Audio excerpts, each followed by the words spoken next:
Attention all bases, attention all bases. This is Iron Hand. This is Iron Hand. This is a shock alert. I repeat, this is a shock alert.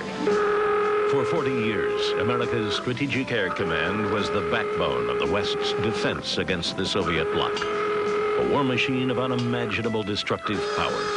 Whoever headed SAC commanded the world's most powerful force.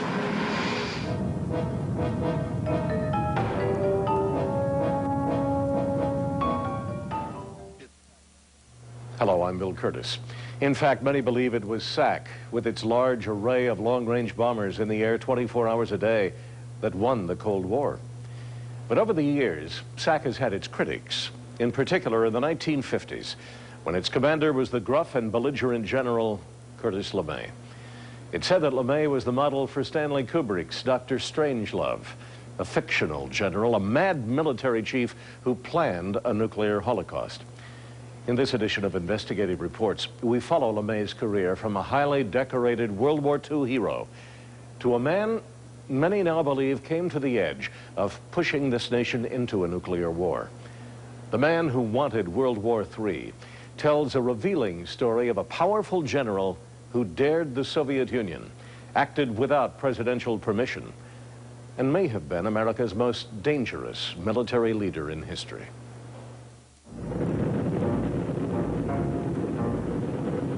Autumn 1944, the final stage of the Pacific War was beginning.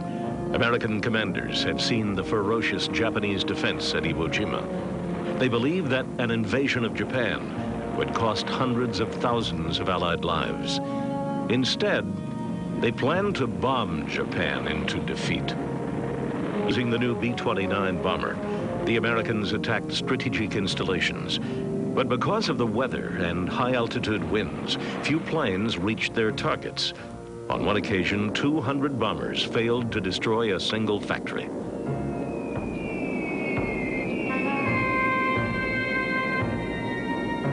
The final straw was a raid on Tokyo in which the majority of bombs landed in the harbor. The Japanese joked that the Americans were trying to drown them.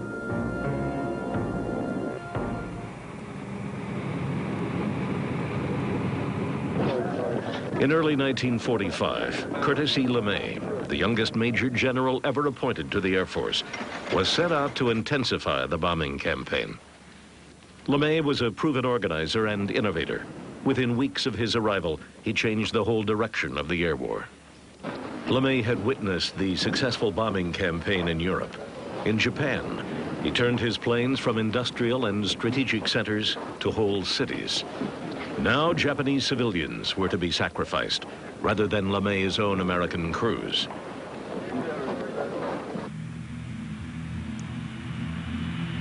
He started with a night raid on Tokyo on March 10th, 1945.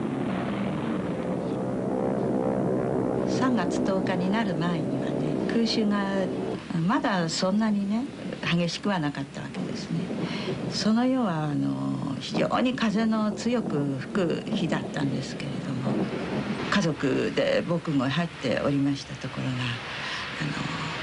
外が騒がしくなったので、出てみますと、私の家の方からは西の方に当たる方が真っ赤になってたんですね。よしこを背負って素子さんは水槽のその陰に風をよけてたんですけどね、急に背中のよしこがおぶってた軽くなって、軽くなったと思った瞬間、よしこは火の玉がもう石がついて、子供は前落ちると落ちないうちに風に吹き飛ばされて。Using incendiaries and napalm, Lemay's Air Force created a massive firestorm, engineering the most destructive 6 hours in the whole history of warfare. 140,000 civilians were killed, more than at Dresden, Hiroshima, or Nagasaki. A culture developed at that time that said, in effect, anything goes. There are no distinctions as to war, and therefore the bombing of a German city or the firebombing of Tokyo achieved a certain legitimacy in this, culture. And Curtis Lemay, for example, was very much a part of that culture. As far as General Lemay was concerned, as he once said in his autobiography, my job, he said, is to kill the enemy, and when I've killed enough of the enemy, they'll stop fighting. Would you rather kill Japanese, he said, of the Second World War, or would you rather Americans died? He loved to talk about how he could make an Air Force work and how he could make an operation work. And one of the things that attracted him about firebombing is that it was a way, in effect, to lay more bombs and more destruction with less loss of his own crew's lives and his own crew's planes on Japan in the shortest amount of time. And it's kind of worked out with a crude mathematical formula for him in this regard. Elated by the success of the Tokyo raid, Lemay and his deputy Thomas Power began a systematic campaign to bomb the heart out of urban Japan. Night after night after that first raid, the B-29s burned out city after Japanese city. It's an extraordinary statistic that by the end of the Second World War, we had killed more than twice as many Japanese civilians as combatants. And most of that with firebombing raids over the cities. We totally burned out 63 Japanese cities in the course of that 4 or 5 months of intensive firebombing raids. The doctrine that wars may be fought and won by laying waste to enemy cities and terrorizing civilians was not to be forgotten by General Lemay.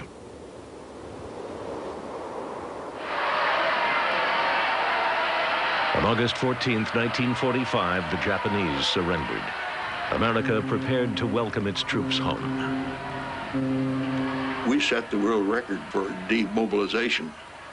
I brought my unit home, painted our airplanes all up pretty so we looked great coming home when the war was over, and we hit the ground, and they had my outfit demobilized before the sun set. Airplanes are all off in the backfield, and somebody else would worry about them. Nobody wanted them anymore. What am I going to do? You go home and take 60 days leave, and somebody will probably get a hold of you. How about my outfit? You don't have an outfit. There is no outfit.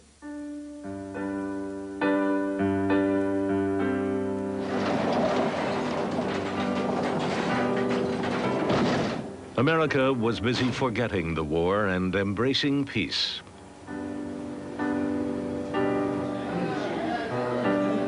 Lemay later described this as that sublime period when a lot of busybodies were engaged in pulling apart the very muscles and bones of our armed forces.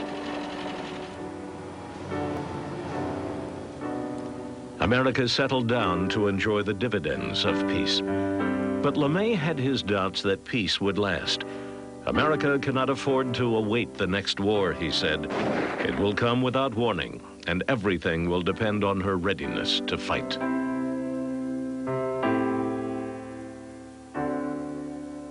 The next war will be fought out fast.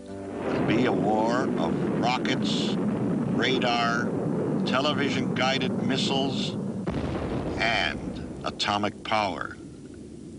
Before the next war, the Air Force must be allowed to develop unhindered, unchained. There must be no ceilings, no boundaries, no limitations to our air development.